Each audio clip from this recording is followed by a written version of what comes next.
नमस्कार शेतकरी मित्रांनो, स्वागत आहे आपल्या सगळ्यांचं आपल्या युट्यूब चॅनलवर। आज आपण हे जे कडची दोरी आहे त्याला इकडच्या साईडला काय नसल्यामुळे ऊन पडतंय, तर आपण त्याला बॅग लावण्यासाठी आलेलो आहे। तर तुम्ही बघू शकता इकडून लावायला सुरू आहेत बॅगा। तर आपण बॅगा लावत आलेलो आहे। तर याची प्रोसिजर कशी आहे ते तुम्हाला म्हणलं एकदा सांगावं, एकदा दाखवावं। हे बॅगा आपण घेऊन आलेलो आहे, रियुजेबल बॅग आहेत, याच्यावर तुम्हाला डाग वगैरे दिसतील। हे आपण याच्या अगोदर यूज केलेले। तर ही कशी वापरायची तुम्हाला दाखवतो। हे बघा, याच्यामुळे डाग चावत नाहीत आणि ऊन पडल्यामुळे काय होतंय, पांढरं चट्ट येतात केळाला। तर याच्यामुळे पांढरं चट्ट अजिबात येत नाही। ही बॅग लावल्यानंतर तुम्हाला फवारलं तरी पण त्याचा पण रिझल्ट होतोय। असं नाही की बॅग लावली फवारताना बॅग काढावी लागेल, त्याची कसल्याही प्रकारची गरज नाही शेतकरी मित्रांनो। तर तुम्ही बघू शकता या अशा प्रकारे बॅग पॅक करू शकताय तुम्ही, आणि ह्याच्यामुळे डास पण चावत नाही।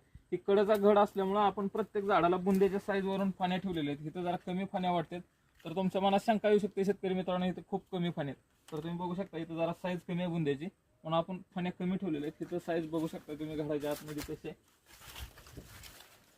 तर हे बघू शकताय एकदम क्वालिटीचा माल बनवलाय आपण एक्सपोर्टसाठी।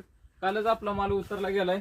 तर तुम्ही बघू शकताय 1000 झाडामध्ये बॉक्स पॅकिंगची गाडी 9 टनाची पूर्ण फुल भरलेली आहे। तर तुम्ही बघू शकताय ही ज्यावेळेस आपण क्वालिटी आणि एन एक सोबत होईल आणि औषधं सगळी व्यवस्थित सोडेल त्यावेळेस असा रिझल्ट तुम्हाला बघायला मिळतो।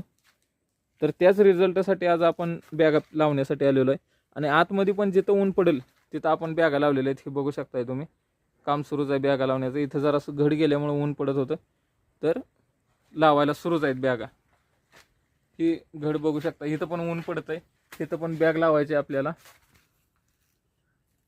तर तुम्ही बघू शकताय आपली कटिंग कशी एक लेवल झालेली आहे। ही बघा, अशी ज्यावेळेस आपण क्वालिटीचा माल बनवल त्यावेळेस कटिंग पण अशी एक लेवल होते। ठीक आहे, भेटूया पुढच्या व्हिडिओमध्ये। तोपर्यंत चॅनलला लाईक करा, शेअर करा, सबस्क्राईब करा। धन्यवाद।